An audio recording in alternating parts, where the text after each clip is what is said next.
Good afternoon to all.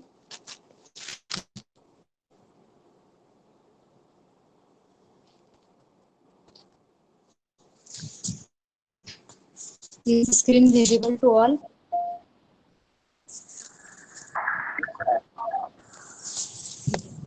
In previous lecture, we have seen the syntax for which loop? Previous lecture ला कुठलं loop झालं होतं?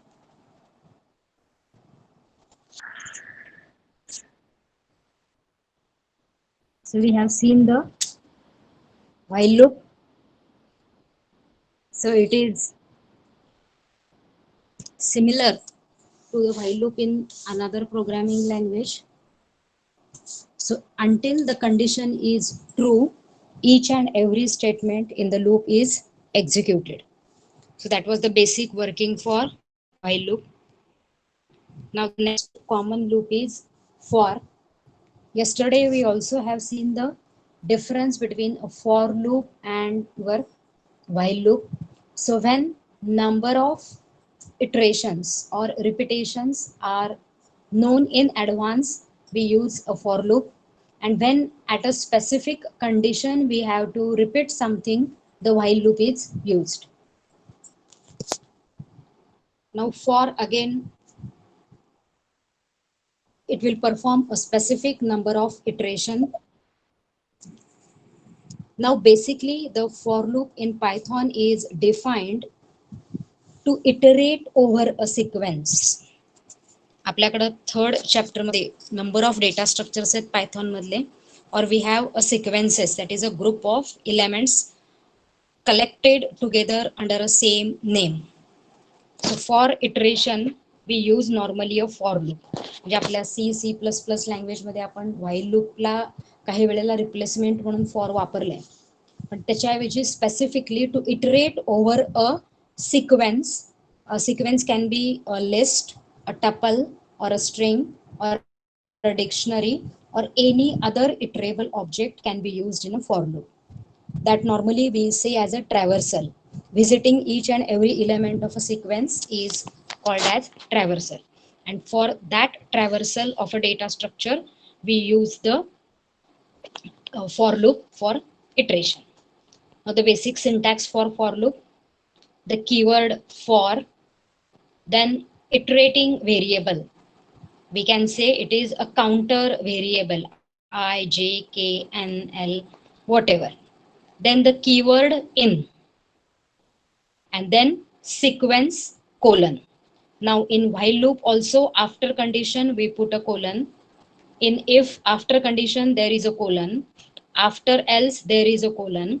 Similarly in for loop also after the specific number of iteration we have to give a colon at the end of for loop statement. And next at a one tab indentation we have the list of statements, a group of statement. It can be a single statement also. I will repeat once again the syntax. For the keyword, then iterating variable. So it is a counter variable in a for loop. Then the keyword in, and after that we can give sequence. Now sequence is, it is a name of list, or it can be a name of tuple, it can be a name of a string, it can be a name of dictionary.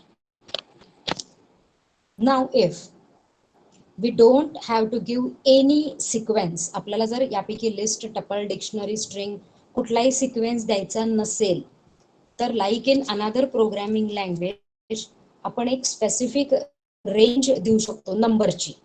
Integer नंबरची range आपण specify करू शकतो for loop मध्ये, जर तुम्हाला sequence use करायचा नसेल तर. Again the range is a integer. आपण फॉर लूप मध्ये ह्याच्यामध्ये पण बघितलं होतं C++ मध्ये की float variable is not allowed as a counter variable of a for. So we will use a integer range for printing the values. Now the loop continues until we reach the last atom in the sequence. For example, if I have a list and there are 5 elements in the list, now the for loop will be repeated for 5 times. That means until it print or access the last item of a sequence, it will repeat the things. The body of the for loop is separated from the rest of code using indentation. म्हणजे for loop ची body जी आहे ती specify करण्यासाठी आपण one tab right indentation use करतो आणि ज्या वेळेला फॉर लूपची बॉडी क्लोज होती तर ते इंडेंटेशन आपण काय करतो, रिमूव्ह करतो. We go backspace. Is there any problem in the syntax of for loop? थोडासा वेगळा आहे normal C C plus plus जावाच्या सिंटॅक्स पेक्षा. Is it? No ma'am. Syntax कळालाय? आपण पुढे जाऊयात. Yes ma'am. आता प्रिंट स्टेटमेंटचा सिंटॅक्स आपण बघितला होता. So what is the end parameter suggest? Print function मधला एंड पॅरामीटरचं मीनिंग काय होतं? So end parameter define how the line should be ended or how the two values or after printing a complete message next line G appear होते ती कशी यायला पाहिजे. Normally by default काय असतं? It is a new line. So whenever we will go from one print statement to another, the messages are displayed on one by one on the separate line. Now in this program, just see what is the change. For I, now I is your iterating variable or counter variable in keyword. आता इथं first काय केलंय बघा, कुठलाही sequence list tuple घेतला नाहीये, तर एक न्यूमरिक रेंज स्पेसिफाय केलेली आहे. आता जसं आपण सी लँग्वेज मध्ये I equal to 0, I less than 10, I plus plus असं जे तुमचं ट्रॅडिशनल स्ट्रक्चर होतं फॉर लूपचं, तसं स्ट्रक्चर इथं नाहीये. We can't give directly a range starting from one number to the last number. For mentioning the range specifically we have to use a range function. आपल्याला specifically काय करावं लागेल? Range function use करावं लागेल. त्याचा syntax वगैरे आपण बघूयात. So for I in range 0, 10. So the for loop will print the values in the range 0 to 10. म्हणजे तुम्ही जी रेंज स्पेसिफाय केली ती रेंज आहे 0 पासून 10 पर्यंत.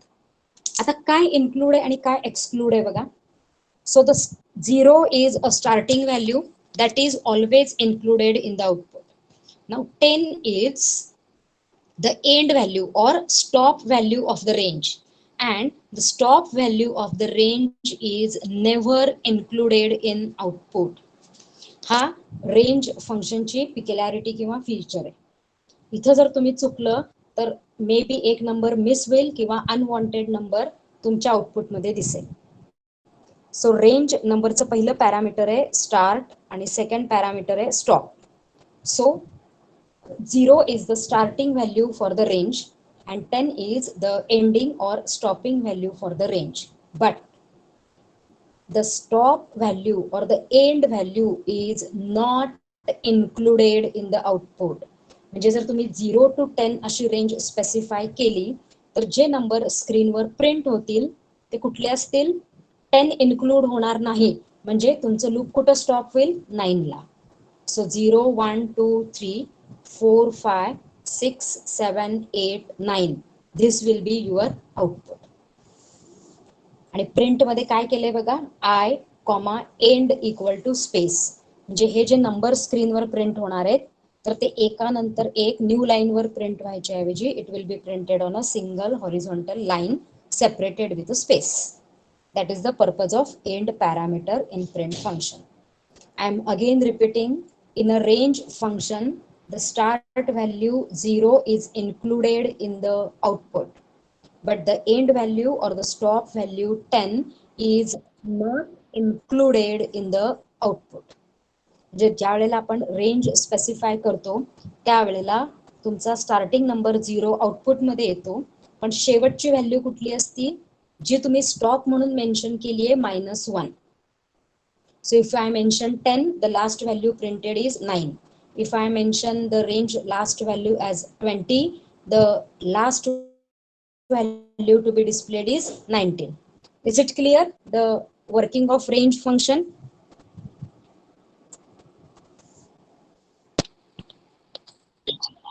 And by default the value is incremented by 1. म्हणजे आपण काहीच इन्क्रीमेंट मेन्शन नाही केलं तर बाय डिफॉल्ट इच टाइम ती व्हॅल्यू कितीने इन्क्रीमेंट होणार आहे, 1 1 ने इन्क्रीमेंट. सो 0 1 2 3 4 5 6 7 8 9 ही आपण इन्क्रीमेंटची व्हॅल्यू चेंज सुद्धा करू शकतो. आपण डिटेलमध्ये रेंज फंक्शन बघितल्यानंतर बघूयात. हा प्रोग्राम कळालाय सगळ्यांना?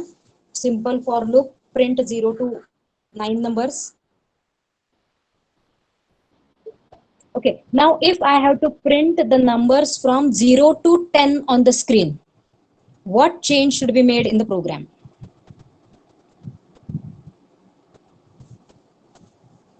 मला 10 पण ऍज अ आउटपुट स्क्रीनवर पाहिजे तर प्रोग्राम मध्ये काय चेंज करणार?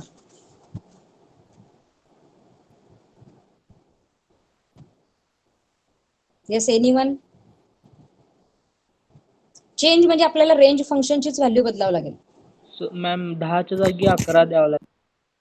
So instead of 0 we have to type 11 म्हणजे ऑटोमॅटिकली काय होईल, 10 पर्यंत प्रिंट होईल आणि 11 एक्सक्लूड होईल. That is correct. Second program बघा.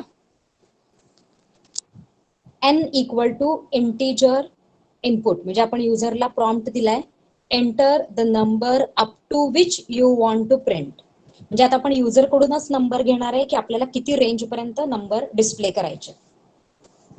So for I in range 1, n+1. आता इथं n+1 का लिहिलंय सांगा? आपण फक्त n का लिहिलं नाही? So if I write n, what will happen? The last element n is not included in the output. आपण जर फक्त फॉर म्हणजे फॉरच्या लूप मध्ये रेंज मध्ये 1, n लिहिलं तर तुमचा शेवटचा जो नंबर आहे तो डिस्प्ले होणार नाही. So I have written n+1. So automatically the number n will be displayed on the screen. त्यानंतर नेक्स्ट स्टेटमेंट आहे print I, end equal to space, single quote मध्ये स्पेस दिलेली आहे. मग आउटपुट काय आलं बघा, 1 2 3 4 5. आता तुम्ही बाय डिफॉल्ट रेंजची जी स्टार्टिंग व्हॅल्यू होती 0 त्याच्याऐवजी तुम्ही 1 मेन्शन केलंय. सो तुम्ही जी स्टार्टिंग व्हॅल्यू मेन्शन कराल तिथून नंबर प्रिंटिंग चालू होणार आहे. डिफॉल्ट हे 0 आहे, ते डिफॉल्ट व्हॅल्यू तुम्ही ओव्हरराईट पण करू शकता. सो या प्रोग्राम मध्ये 1 पासून 5 पर्यंत प्रिंट झाले. ओके, आता खालचा जो प्रोग्राम तुम्हाला दिसतोय त्याच्यात आपण एक चेंज केलाय. इन्स्टेड ऑफ रेंज 1, n+1 आपण ते +1 काढून टाकले. So for I in range 1, n. आता या फॉर लूपचं आउटपुट काय येईल? सिमिलर वरच्या सारखं येणार आहे 1 2 3 4 5 का काही वेगळं येणार आहे? 4 पर्यंत येईल. 4 पर्यंत.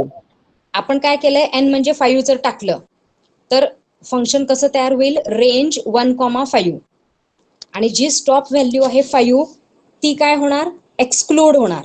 So the output will be 1 2 3 4.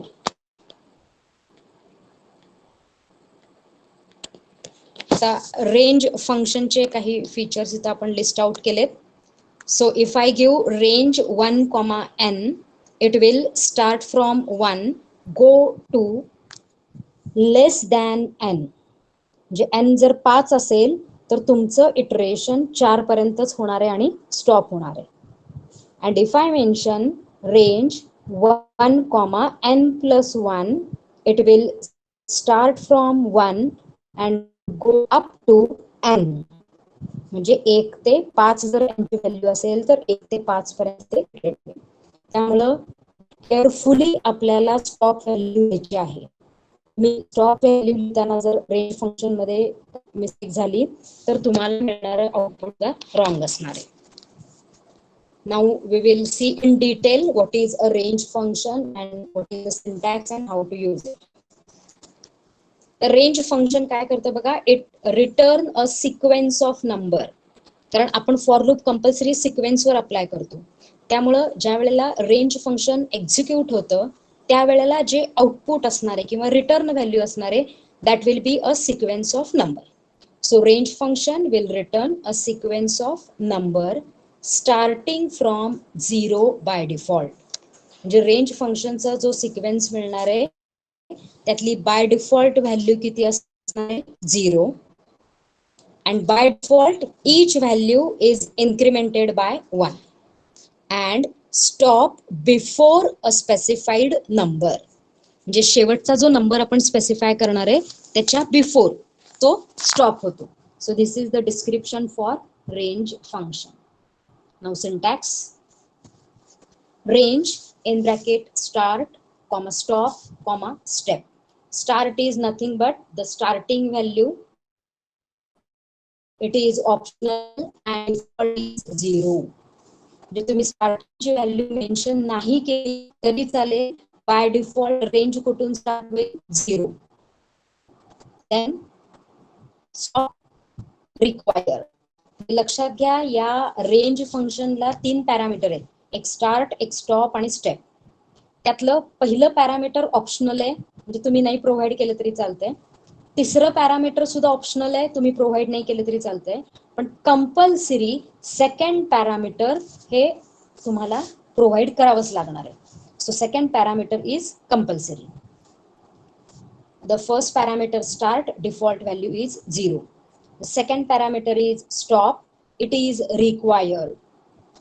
An integer number specifying at which position to stop. Stop म्हणजे कुठल्या पोझिशनला स्टॉप करायचं असा इंटिजर नंबर आपण स्पेसिफाय करतो. Again it is integer number, don't use the float values or point values. And specifically the stop value is not included in the range. And the third parameter is step. Again it is optional. Any integer number specifying the incrementation. म्हणजे आपल्याला 1 ने increment करायचंय, 2 ने करायचंय, 3 ने करायचंय, that is given here. And the default increment is 1. Default increment value is 1.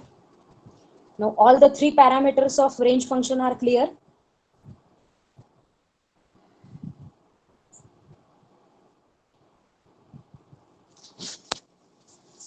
Range फंक्शनचे parameter clear आहेत? Yes ma'am. ओके. आता नेक्स्ट एक सिंपल एक्झाम्पल दिलंय, त्याचं आउटपुट आपल्याला सांगायचंय.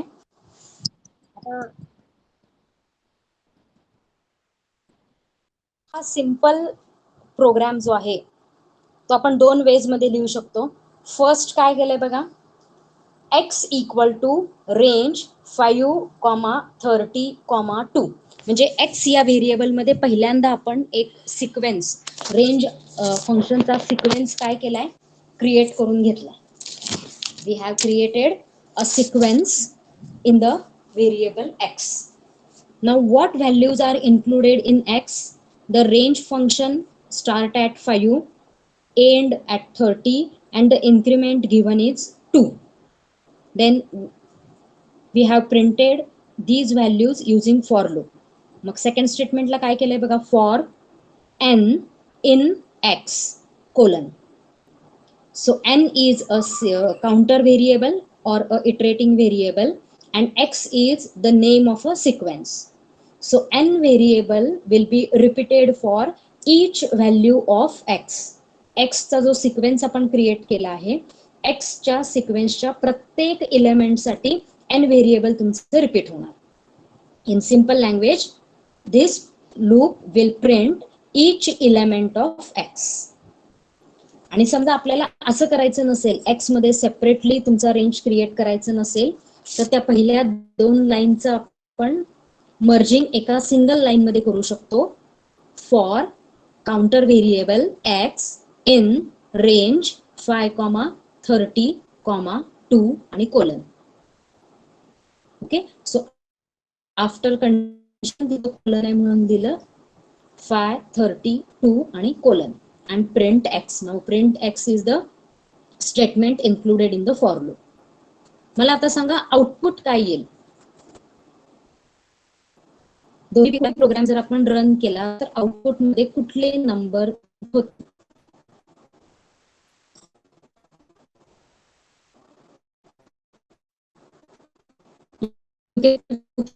Also,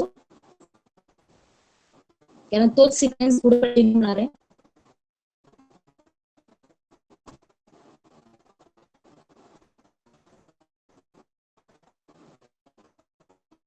Anyone?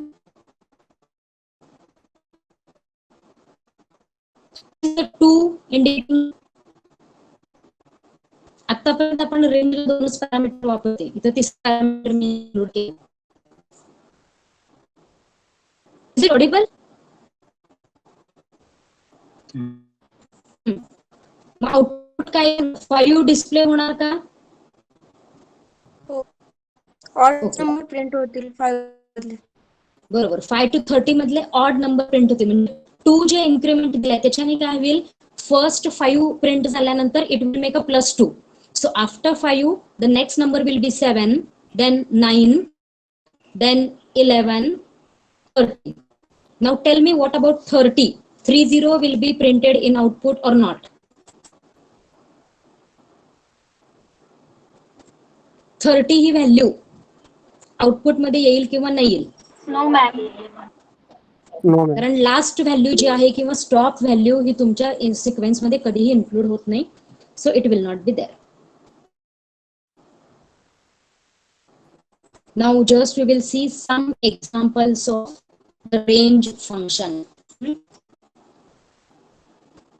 आता लिस्ट अजून आपलं झालं नाहीये तोपर्यंत सोडा, पण जे आपण रेंज फंक्शन मी समोर लिहिलेलं आहे ना, तर त्या रेंज, प्रत्येक रेंज फंक्शनचं एक स्पेसिफिक आउटपुट क्रिएट होणार आहे, ते तुम्हाला सांगायचं.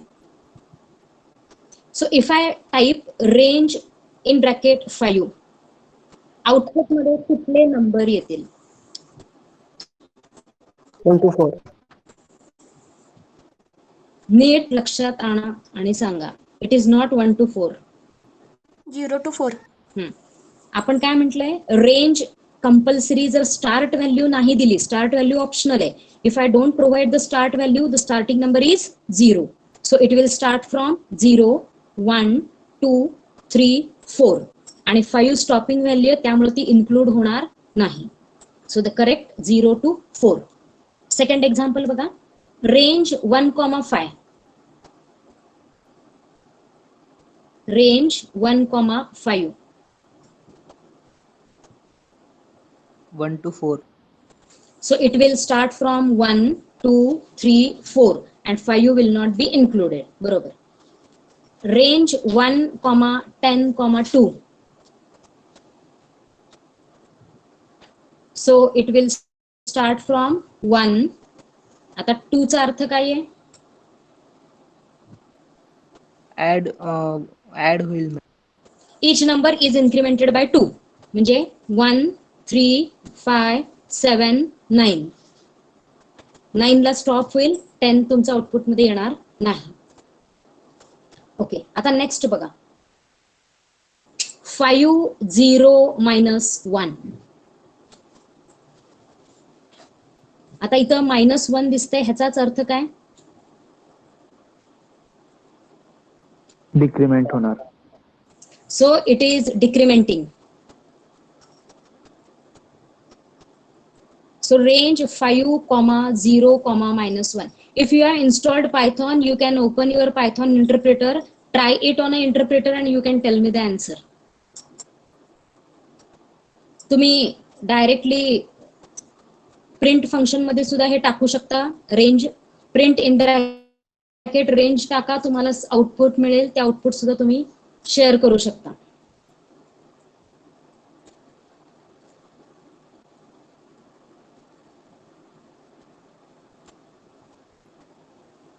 Yes, anyone try out? 5, 0, -1. So output दिलंय बघा स्क्रीनवर तुमच्या. आता स्टार्टिंग व्हॅल्यू 5 आहे, so it will start from 5. Increment काय आहे? -1. So 5 - 1, the next value will be 4. So it is 5, 4, 3, 2, 1. 0 का नाही आला? तर 0 स्टॉपिंग व्हॅल्यू म्हणून मेन्शन केलेलं आहे. So it will give 5 4 3 2 and 1. Okay, पुढे एक्झिक्यूट करून बघितलंय का इंटरप्रिटरवर?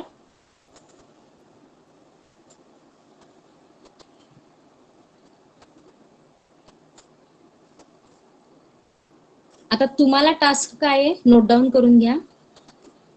इफ आय टाईप रेंज 0, 5, -1 तर आउटपुट मध्ये काय येईल, काय एरर येणार आहे हे तुम्हाला फाइंड आउट करायचं. रेंज 0, 5, -1 ह्याचं आउटपुट फाइंड आउट करून ठेवायचं. Now see the next example. Range 10, 0, -2. आता 10 पासून जायचंय, 0 पर्यंत यायचंय आणि -2 आहे. सो इट विल बी 10, 8, 6, 4, 2 आणि 0 तुमची स्टॉपिंग व्हॅल्यू आहे, त्यामुळे 0 आउटपुट मध्ये येणार नाही. नेक्स्ट बघा, रेंज -4 + 4.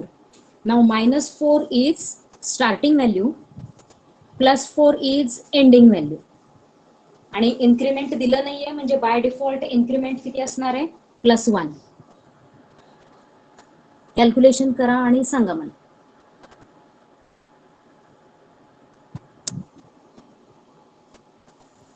थ्री पर्यंत प्रिंट होईल मॅम. -4 to 3 पर्यंत.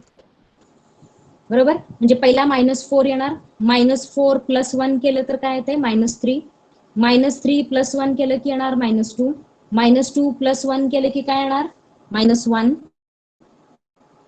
त्याच्यानंतर -1 + 1 इट विल गिव्ह 0. 0 + 1 1. 1 + 1 2. 2 + 1 3 आणि एंडची व्हॅल्यू कुठली आहे तुमची 4. त्यामुळे 3 लाच स्टॉप होणार, 4 तुमचं प्रिंट होणार नाही. म्हणजे तुम्हाला आउटपुट मध्ये कुठपर्यंत मिळालं. लेक्चर कितीपर्यंत जॉईन करायचं, संपेपर्यंत जॉईनच करायचं का? कांबळे, साक्षी. So it is -4, -3, -2, -1, 0, 1, 2, 3. ओके, हे असं डिस्प्ले होईल. आता नेक्स्ट एक्झाम्पल मध्ये बघा, फक्त काय केलंय, इन्क्रीमेंट प्रोव्हाइड केलंय तुम्हाला. So it is range -4, 4, 2. Same previous सारखं येणार, -4. आता इन्क्रीमेंट 2 असल्यामुळे काय होणार, -4 + 2. It is giving -2 as a next value. Now -2 + 2 it is giving 0. 0 + 2 it is giving 2. आणि 2 + 2 केलं तर परत आन्सर काय येते, 4. पण 4 तुमची शेवटची स्टॉपिंग व्हॅल्यू आहे, त्यामुळे ती आउटपुट मध्ये येणार नाही. So the output will be -4, -2, 0, 2. Okay, आता बघा नेक्स्ट एक्झाम्पल. रेंज 0, 1. एकच व्हॅल्यू आउटपुट मध्ये आली आहे, का सांगता येईल? रेंज 0, 1 एकच व्हॅल्यू आली.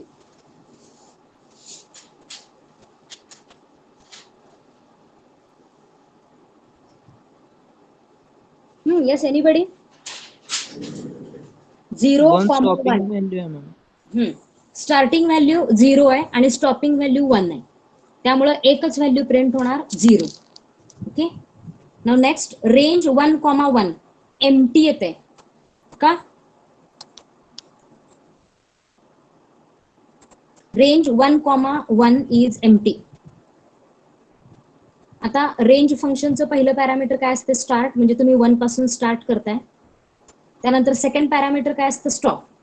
Now if I am giving starting and stopping condition number same, तुम्ही जर स्टार्टिंग आणि स्टॉपिंगचं नंबर सेम दिलं तर त्याच्या इंटरमिजिएट कुठलाही नंबर क्रिएट होत नाही. म्हणजे 1 ने स्टार्ट करा आणि 1 ने स्टॉप करा असं जर म्हटलं तर इन बिटवीन कुठलाही नंबर येत नाही. नंबर काय येत नाही, तर शेवटची जी स्टॉपिंग व्हॅल्यू आहे ती आउटपुट मधून the number the range 1 to 1 is 1. एक ते एका रेंज मधला नंबर कुठला असणार आहे. फंक्शन काय करतं, स्टॉप व्हॅल्यू जी आहे ती एक्सक्लूड करतं. म्हणजे तुमचा 1 ही स्टॉप आहे आणि ती पण जर एक्सक्लूड झाली तर तुमच्या सिक्वेन्स मध्ये कुठलीच व्हॅल्यू उरत नाही. So the output is empty. Is it clear? आता हे बेसिकली रेंज फंक्शनचं आउटपुट जे आहे हे एमसीक्यू मध्ये 100% येतं, कारण हे कन्फ्युजिंग आहे. त्यामुळे एकतर रेंज फंक्शनचं आउटपुट गेस करावं लागतं किंवा जे आउटपुट दिलं आहे त्याच्यासाठी रेंज फंक्शन तुम्ही काय डिफाईन करावं लागेल हे तुम्हाला सांगावं लागणार. आणि हे खूप कॉम्प्लिकेटेड म्हणण्यापेक्षा जम्बलिंग आहे, त्यामुळं हे परफेक्टली तुम्ही जर ऑब्झर्व केलं तरच तुम्हाला त्याचं करेक्ट आन्सर फाइंड आउट करता येणार. नेक्स्ट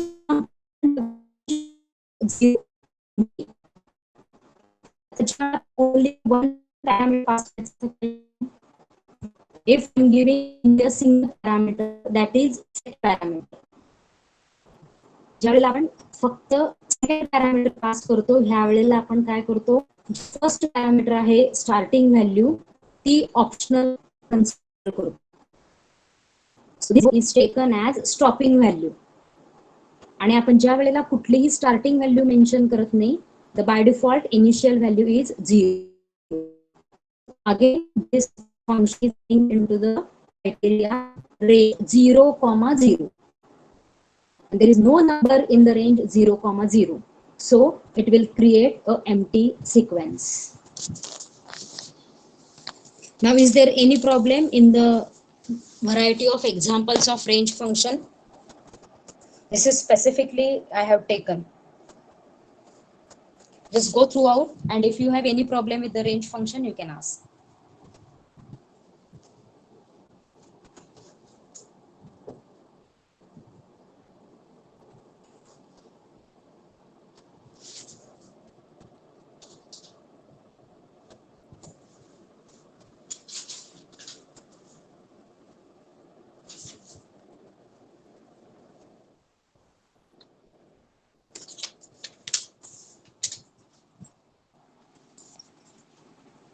काही प्रॉब्लेम आहे कुणाला? No, ma'am. Now the next examples are, instead of now range, we are using the data structures or the sequences in the Python. म्हणजे आता लिस्ट टपल हे actually आपल्याला detail मध्ये झालं नाहीये, पण आपण डेटा टाइप शिकताना list is enclosed in a square bracket, tuple is enclosed in a round bracket, इथपर्यंत बघितलेलं आहे. आणि आतले त्याचे जे इलेमेंट आहेत हे आपण नंबर लिहू शकतो किंवा स्ट्रिंग लिहू शकतो, हे आपण बघितलेले आहे. सो आपण सिंपल लिस्ट किंवा टपलचा यूज करू शकतो. So see the first example, iterating over a list. List मध्ये जर फॉर लूप वापरायचं असेल तर कसं वापरणार? फर्स्ट एक व्हेरिएबल घेतला L for list equal to square bracket, पहिला इलेमेंट घेतला ग्रेक्स, सेकंड इलेमेंट फॉर आणि थर्ड इलेमेंट ग्रेक्स. आता ही लिस्ट झाली ज्याच्यामध्ये 3 आयटम आहेत. लूप मध्ये कसं वापरणार? फॉर इटरेटिंग व्हेरिएबल और counter variable I, keyword in and the name of the list L colon. आता काय होईल, एल या लिस्ट मधला प्रत्येक इलेमेंट जो आहे तो स्क्रीनवर डिस्प्ले होणार आहे, what ever may be it's data type. आता इथल्या फॉर लूप मध्ये बघा, रेंज सारखं लास्टचा इलेमेंट एक्सक्लूड वगैरे काही होणार नाही. All element of the list will be printed over the screen. So in first iteration it will print grex, in second iteration it will print for, in third iteration it will print grex. आता हे for loop जे आहे हे आपल्याला या लिस्टमध्ये किंवा टपलमध्ये एवढे इझी आहे, तर ह्याचा यूज करून तुम्ही लिस्ट आणि टपलचे प्रोग्रॅमिंग फार इझिली करू शकता. म्हणजे जे तुमच्या थर्ड चॅप्टरमध्ये आहेत ते प्रोग्रॅमिंग. सेम फॉर टपल, तर टपलला पण आपण तेच केलंय. टपलला फक्त काय येतो, राऊंड ब्रॅकेट, पॅरेंथेसिस येतं instead of square bracket. So T is a tuple, for I in T print I, म्हणजे टपल मधला प्रत्येक इलेमेंट तुम्हाला स्क्रीनवर डिस्प्ले होईल. तर टपल नंतर बघा, string is also a sequence, म्हणजे स्ट्रिंग मधलं प्रत्येक इंडिव्हिज्युअल कॅरेक्टर जर तुम्हाला प्रिंट करायचं असेल तर तुम्ही फॉर लूप यूज करू शकता. म्हणजे तुम्हाला C++ सारखं कॉम्प्लेक्स प्रोग्रामिंग करायची गरज नाहीये. directly we can use the string name in the for loop and it will automatically print each character of the string. So s equal to Greeks, s string आहे. आता loop काय करतं बघा, for I in S colon print I, म्हणजे S या sequence मधलं, S या string मधलं ईच कॅरेक्टर किंवा ईच एलिमेंट हा स्क्रीनवर प्रिंट करतो. So output will be GEEEKS. So whatever we store in the string, it will be printed on the screen. So this is just an illustration for list, tuple and string. हे त्याचे outputs आहेत बघा. आपण print मध्ये काय केलंय, end mention केला नाहीये, म्हणजे बाय डिफॉल्ट प्रत्येक आयटम तुम्हाला नवीन लाईनवर प्रिंट होईल.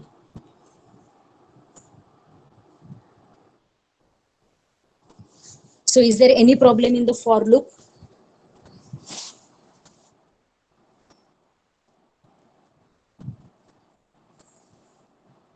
आता नेस्टेड लूप कसं वापरणार,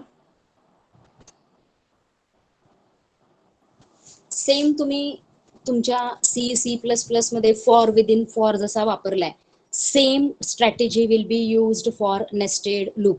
it may be a nested for or it may be a nested while. Even we can nest for within while or while in a for. म्हणजे दोन same लूपच nesting करायला पाहिजे असं कंपल्शन नाहीये. आपण फॉर मध्ये फॉर वापरू शकतो, व्हाईल मध्ये व्हाईल वापरू शकतो, किंवा फॉर लूपच्या इनसाइड व्हाईल और लास्ट कॉम्बिनेशन काय, व्हाईल लूपच्या इनसाइड फॉर. तुमच्या प्रोग्रामची कशी रिक्वायरमेंट असेल त्याप्रमाणे हे डिफरंट लूपचं नेस्टिंग तुम्ही करू शकता. So is there any problem in the for loop? आता उरलेलं म्हणजे काय, आपण बाकीच्या प्रोग्रामिंग स्ट्रक्चरमध्ये जसं कंटिन्यू, ब्रेक वापरलंय तसे काही कीवर्ड्स आहेत. सो हे कीवर्ड्स कंटिन्यू आहे, ब्रेक आहे, आणि त्याच्यानंतर आपल्याकडे एक एल्स क्लॉज आहे, त्यानंतर एक पास स्टेटमेंट आहे. तर हे थोडे डिफरंट कन्स्ट्रक्ट आहेत. We will see these in a next lecture. Till that we will discuss some program from your manual. आपण प्रॅक्टिकल 4 पर्यंतचे प्रोग्राम डिस्कस केले होते. जे प्रॅक्टिकल 4 जो होता तो इफ त्यानंतर ELIF स्ट्रक्चर ह्याच्यापर्यंत. आता प्रॅक्टिकल 5 जे आहे, प्रॅक्टिकल 5 चं हेडिंग आहे write Python program to demonstrate user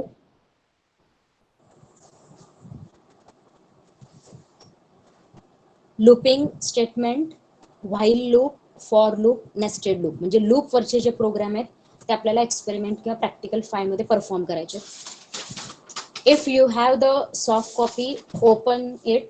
आपल्याला जस्ट कुठले प्रोग्राम करायचे आहेत आणि तुम्हाला लिहायचे आहेत त्याची एक लिस्ट आहे. जर तुमच्याकडे आता सॉफ्ट कॉपी नसेल तर तुम्ही कुठेही नोट डाऊन करा की आपल्याला कुठले ऍक्च्युअल प्रोग्राम परफॉर्म करायचे. There is a list of 8 programs in your manual.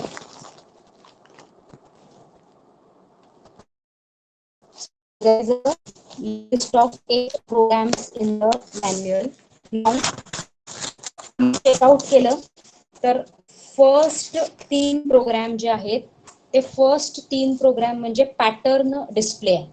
आपण C++ मध्ये स्टारचा पॅटर्न, 1चा पॅटर्न, 0चा पॅटर्न जसा डिस्प्ले करत होतो तसं पॅटर्न डिस्प्ले आहे.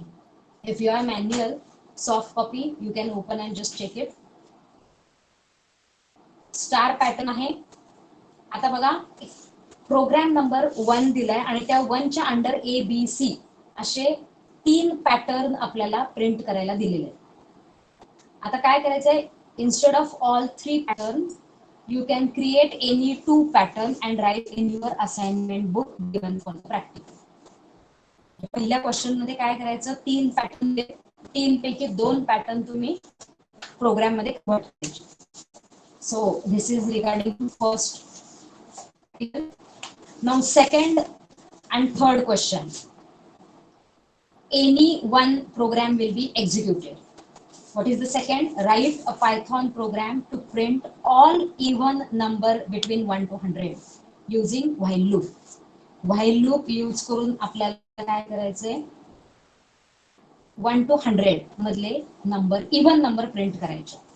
So either you execute the program number 2 or program 3. Program 3 काय सांगतो? Find the sum of first 10 natural number using for loop. 1 ते 10 नॅचरल नंबरची ऍडिशन काय म्हणजे 1 + 2 + 3 + 4 ... +10 ह्याचा आन्सर काय येईल हे तुम्हाला प्रोग्राम मधनं काढायचं. So there is again a option between 2 and 3. Now 4, write a Python program to print Fibonacci series. Fibonacci series काय आठवत आहे? Data structure second year. At least output तरी काय होतं फिबोनाची सिरीजचं? फिबोनाची सिरीज कशी प्रिंट होते? इट स्टार्ट फ्रॉम 0, 1 1 2 3 5 म्हणजे आपण Fibonacci of 0 is 0 and Fibonacci of 1 is 1. म्हणजे इथपर्यंत आउटपुट जे आहे ते आपलं स्टॅटिक आहे, ते आपण ऍज इट इज प्रिंट करतो. आणि त्याच्या पुढे काय करतो?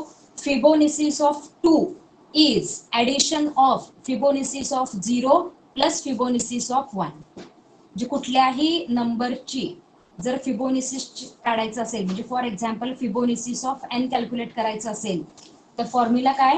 Fibonacci of n equal to Fibonacci of n minus 1 plus Fibonacci of n minus 2. म्हणजे मला जर 3चा फिबोनाची नंबर काढायचा असेल तर फॉर्म्युला काय येणार? Fibonacci of 3 equal to Fibonacci of 2 plus Fibonacci of 1. मग ही सिरीज जनरेट करायची आहे. यू कॅन जनरेट इट, कारण डेटा स्ट्रक्चर मध्ये हे आपण भरपूर वेळा केलेलं आहे. फक्त तुम्हाला काय करायचं आहे, तोच सी लँग्वेज मधला प्रोग्राम पायथॉन सिंटॅक्स मध्ये कन्व्हर्ट करायचा आहे. That is practical program 4. Program 5 काय सांगतो बघा? Write a Python program to calculate factorial of a number. Now we have executed this in a lecture. आपण लेक्चर मध्ये हे कॅल्क्युलेशन करून बघितलेले आहे. So factorial of a number we have to calculate using either for loop or a while loop. Now 4 and 5 both you have to execute. 4 आणि 5 ला or नाहीये, चौथा पण करायचा आहे, पाचवा पण करायचा आहे. Now see in program 6, 7, 8. Now program 6, 7, 8 all are combined into a single program. आता हे कंबाईन का केलेलं आहे तर 6व्या प्रोग्राम मध्ये जे लॉजिक आहे त्याच लॉजिकचा कंटिन्युएशन पार्ट म्हणजे प्रोग्राम 7 आहे आणि त्याचंच कंटिन्युएशन पार्ट म्हणजे प्रोग्राम 8 आहे. त्यामुळे ह्या तिन्हीसाठी सेपरेट प्रोग्राम करून वेळ घालवण्यापेक्षा एकाच प्रोग्राम मध्ये या तिन्ही गोष्टी आपण करू शकतो. प्रोग्राम 6 काय सांगतो? Reverse a given number. आता नंबर रिव्हर्स करताना आपण काय करतो? त्या नंबर मधले इंडिव्हिज्युअल डिजिट सगळे काढून घेतो. त्यामुळे प्रोग्राम नंबर 7 काय आहे? सम ऑफ डिजिट. तर ते आपण त्याच्यानंतर लगेच परफॉर्म करू शकतो, परत ते लॉजिक रिपीट करायची गरज नाहीये. जे प्रोग्राम 6 मध्ये रिव्हर्स करण्यासाठी जे डिजिट तुम्ही कॅल्क्युलेट केलेत त्या डिजिटची फक्त ऍडिशन करा. त्याच प्रोग्राम मध्ये you will get the answer of program 7. आणि त्यानंतर तुम्ही जो प्रोग्राम 6 मध्ये रिव्हर्स नंबर कॅल्क्युलेट केलेला आहे तो रिव्हर्स नंबर आणि तुमचा ओरिजिनल नंबर जस्ट इक्वॅलिटीसाठी चेक करा. If both are same in practical or in program 8 we can say it is palindrome or not. त्यामुळं वेगवेगळं लॉजिक वापरून किंवा 3 वेगळे प्रोग्राम लेंदी करण्यापेक्षा एका सिंगल प्रोग्राम मध्ये 6, 7 आणि 8 हे तिन्ही प्रोग्राम तुम्हाला कंबाईन करायचे. Is it clear? कुठले प्रोग्राम करायचे, कुठले कंबाईन करायचे, कुठल्यामध्ये ऑर आहे? I am repeating once again. Practical 1 मध्ये ए बी सी असे 3 आहेत, त्यातले एनी 2 करायचे.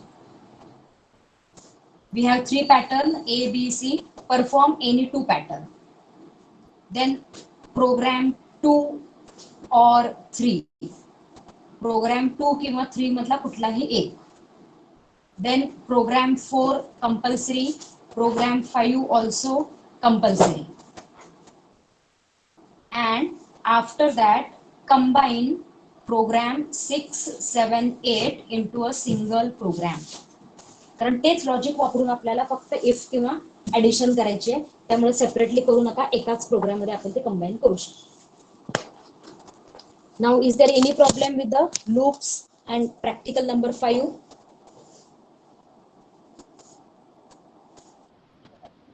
तुम्हाला टास्क दिलाय की सॅटरडे पर्यंत ऍटलिस्ट 4 प्रॅक्टिकलचा डेटा असाइनमेंट बुक मध्ये लिहून कंप्लीट करायला. तुम्हाला सांगितलेलं की तुमचं सबमिशन मे एंडला आहे, त्यामुळे परत सगळ्या सब्जेक्टचं एकदम लिहायला बसलंय की तुम्हालाच टेन्शन येणार आहे. सो टाइम टू टाइम जर तुम्ही असाइनमेंट बुक तुमच्या कंप्लीट केला तर तुमचाच लोड कमी होईल. सो मॅक्झिमम प्रॅक्टिकल 4 पर्यंतचा डेटा या सॅटरडे पर्यंत कंप्लीट करा. 5 पर्यंत केलं तर काहीच प्रॉब्लेम नाही. आता आपली जी थेरी आहे ती थेरी 5 प्रॅक्टिकल पर्यंतची कंप्लीट झालेली आहे, आणि प्रॅक्टिकल 6 जे आहे हे तुमचं 3rd चॅप्टरशी रिलेटेड आहे. त्यामुळे आता तुम्ही प्रॅक्टिकल 5 पर्यंत एक्झिक्यूट करून तुमचं असाइनमेंट बुक कंप्लीट करायला काहीच प्रॉब्लेम नाही. ओके, जर आजच्या लेक्चरमध्ये कुणाला काही डाऊट असेल तर विचारा, नसेल तर आपण इथं स्टॉप.